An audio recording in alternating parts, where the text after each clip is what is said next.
Assalamualaikum warahmatullahi wabarakatuh. Salam sejahtera untuk kita semua.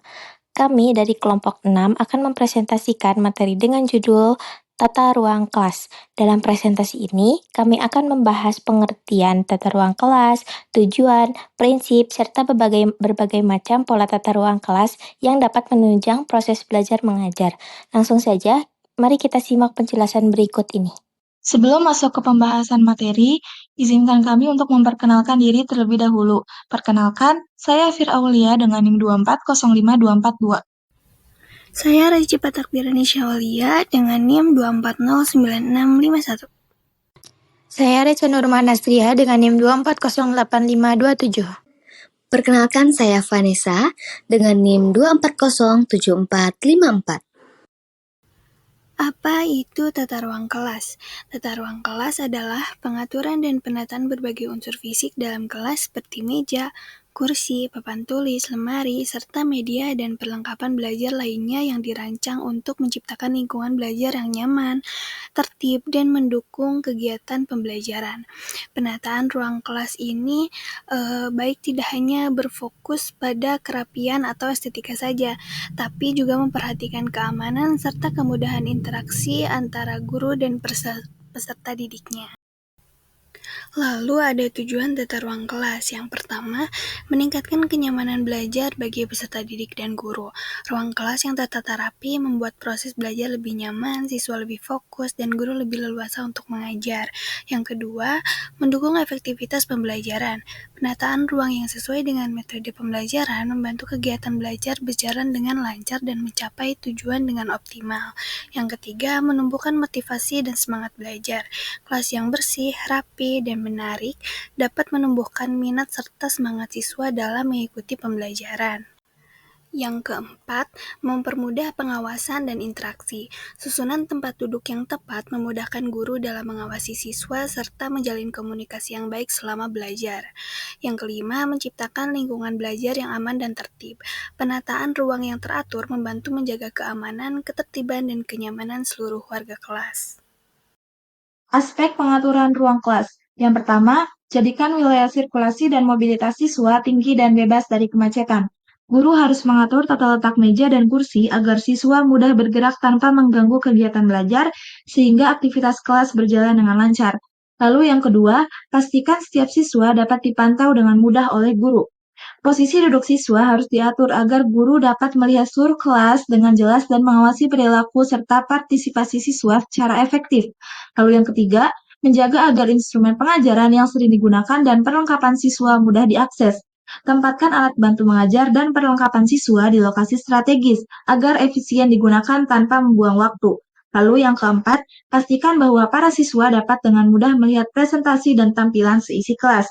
Pastikan semua siswa memiliki pandangan jelas ke papan tulis, layar, atau media visual agar tidak ada yang tertinggal dalam memahami materi. Sekarang kita bahas tentang prinsip-prinsip tata ruang kelas. Dalam menata ruang kelas, guru perlu memperhatikan beberapa hal penting supaya proses belajar berjalan efektif dan menyenangkan. Nah, di sini ada prinsip-prinsip tata ruang yang akan dijelaskan pada slide selanjutnya. Pada slide ini ada 3 prinsip tata ruang kelas. Yang pertama, visibility atau keleluasaan pandangan. Prinsip ini menekankan bahwa penempatan dan penataan barang di kelas tidak boleh menghalangi pandangan siswa terhadap guru, papan tulis, maupun aktivitas belajar. Begitu juga sebaliknya, guru harus bisa melihat seluruh siswa agar proses belajar dapat diawasi dengan baik. Yang kedua, ada accessibility atau kemudahan akses. Ruang kelas harus memungkinkan siswa bergerak dengan mudah, mengambil alat belajar, dan berinteraksi tanpa mengganggu teman lainnya. Jalur antara meja sebaiknya cukup luas agar aktivitas belajar lebih lancar. Yang ketiga ada flexibility atau keluasan. Artinya, perabot dan perlengkapan kelas sebaiknya mudah dipindah atau diatur ulang sesuai kebutuhan pembelajaran. Misalnya, saat guru ingin beralih dari metode ceramah ke diskusi kelompok, tata ruang dapat disesuaikan dengan cepat.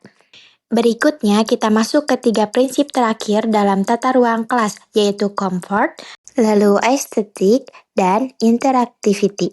Yang pertama, comfort atau kenyamanan. Prinsip ini berkaitan dengan suhu ruangan, pencahayaan, sirkulasi udara, dan tingkat kebisingan. Ruang kelas yang nyaman akan membantu siswa tetap fokus dan semangat selama proses belajar berlangsung. Selanjutnya, estetik atau keindahan.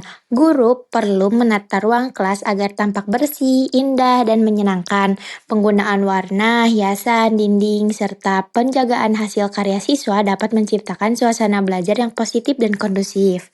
Dan yang terakhir, interactivity atau keterlibatan siswa. Penataan ruang harus mendukung komunikasi dan kolaborasi, tidak hanya antar guru dan siswa, tetapi juga antar siswa, agar proses pembelajaran menjadi lebih aktif dan bermakna. Keenam prinsip ini membantu menciptakan ruang kelas yang bukan hanya nyaman secara fisik, tetapi juga mendukung pembelajaran yang menyenangkan dan interaktif. Setelah memahami prinsip-prinsip tata ruang kelas, sekarang kita bahas macam atau pola tata ruang yang sering digunakan dalam pembelajaran. Pola yang pertama adalah pola baris atau traditional row arrangement. Dalam pola ini, meja dan kursi disusun sejajar menghadap ke depan arah guru. Pola ini memudahkan guru dalam mengontrol kelas dan cocok digunakan untuk metode ceramah atau kegiatan evaluasi. Namun, kekurangannya adalah interaksi antar siswa menjadi terbatas dan kurang mendukung kegiatan kolaboratif. Berikutnya ada pola U-shape arrangement. Pola ini menempatkan meja mengelilingi ruang tengah dengan sisi depan terbuka. Pola ini memungkinkan siswa saling berinteraksi dan melihat satu sama lain, sehingga sangat cocok digunakan untuk diskusi dan presentasi. Guru juga bisa lebih mudah bergerak di tengah ruangan. Meskipun begitu, pola ini membutuhkan ruang yang lebih luas dan kurang efisien bila jumlah siswa banyak. Selanjutnya ada pola kelompok. Dalam pola ini, siswa duduk dalam kelompok kecil berisi 4-6 orang. Pola ini sangat mendukung kerjasama dan aktivitas belajar yang aktif karena siswa bisa saling bertukar pendapat. Namun, guru tetap perlu mengawasi agar diskusi tidak keluar dari topik pembelajaran. Dan yang terakhir, ada pola lingkaran atau setengah lingkaran. Pola ini biasanya digunakan untuk kegiatan berbagi pengalaman, curah pendapat, atau refleksi. Dengan posisi melingkar, semua siswa bisa saling melihat dan berkomunikasi secara setara. Tapi, pola ini kurang cocok kalau kegiatan membutuhkan papan tulis atau media besar yang sering digunakan. Selanjutnya ada dampak terhadap pembelajaran. Yang pertama, meningkatkan fokus dan konsentrasi siswa. Pengelolaan kelas yang baik membantu siswa lebih fokus pada materi pelajaran karena gangguan dapat diminimalisir dan kegiatan belajar menjadi lebih terarah. Lalu yang kedua, meningkatkan interaksi sosial siswa. Guru yang efektif menciptakan kegiatan kolaboratif sehingga siswa dapat belajar bekerja sama, berkomunikasi, dan menghargai pendapat teman. Lalu yang ketiga, menciptakan suasana belajar yang nyaman. Ruang kelas yang tertib, aman, dan positif membuat siswa merasa tenang serta termotivasi untuk berpartisipasi aktif dalam pembelajaran. Lalu yang keempat, mendukung penggunaan teknologi dalam pembelajaran. Dengan manajemen kelas yang baik, guru dapat mengintegrasikan teknologi secara efektif tanpa mengganggu jalannya pembelajaran. Lalu yang kelima, fleksibilitas dalam metode pembelajaran. Guru mampu menyesuaikan strategi dan metode sesuai dengan kebutuhan siswa serta kondisi kelasnya, sehingga proses belajar menjadi lebih relevan dan lebih menarik.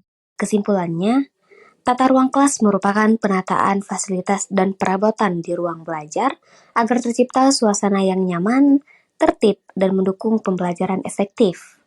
Penataan ruang harus memperhatikan prinsip visibility, accessibility, flexibility, comfort, estetik, dan interactivity.